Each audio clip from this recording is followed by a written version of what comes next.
那讲到咱最近这中国动作是愈来愈多，中国军舰是一连3天拢来到咱的东部海峡，甚至佮公布因一款新的海底电缆的测挂器，佮有摘掉切断所有的通信线路。那面对中国威胁，咱内政部嘛公告修正替代役调职规定，要佮限制调退伍8年以内转来训练，嘛要取消1年上济调60天的限制。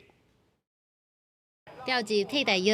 急救的处置，协助灾民安置，伫民防出一份力。但内政部佮公告修正相关办法，大大调整替代役调集的规定，对年限、几改、几日，拢会当照需求来增加。替代役对我来讲，当然是不情愿啦。平常事情很多啊，如果要请假几天，就算是公假，也是会积非常多的事情啦。很闲的时候当然是没差，如果有工作忙的时候，当然是会被卡到。只是可以放假是蛮爽。 替代役的演训调集本来敢若伫役男退役了后8年来实施，不过未来爱调集退役后9年以上的备役役男。佮有一个大改变是勤务调集，原底1年总日指数袂当超过60天，未来袂搁设限制，来应用规常事变或者是战时执行民防任务。 让常备兵役替代役在整个的一个兵力的公平性上来讲，比较平衡的一个规范。如果有灾害发生的时候，人力动员的时候啊，能够更顺利这样。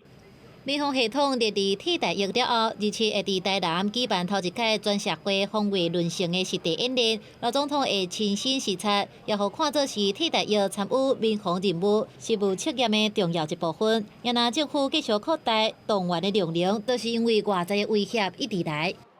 中共电侦舰天宽星号连续3天，互发现侵略台湾东部海峡。23透早出现伫乌石片东边大约32海里。南华早报佮报道讲，中国公开一款新型海底电缆强力测断器，讲伊会使伫海面下面4000公尺作业，会当测断全球上坚固的水底通信或者是电力线路。用特殊的船只专业来执行这种断缆的工作，那这个冲击就会非常的高。那我举一个例，今天如果断一条海缆。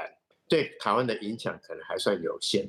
但是一旦断了2条或2条以上，影响会非常的全面哦。虽然报道是讲装置建设目的是民用好物件或者是海底采矿，不过专家提醒讲，袂使无注意到背后相同的用途。政府应该提高侦测的频率，甲各个交换情报，来防止海底电缆受到超工的破坏，影响到通信。公司新闻采访报道。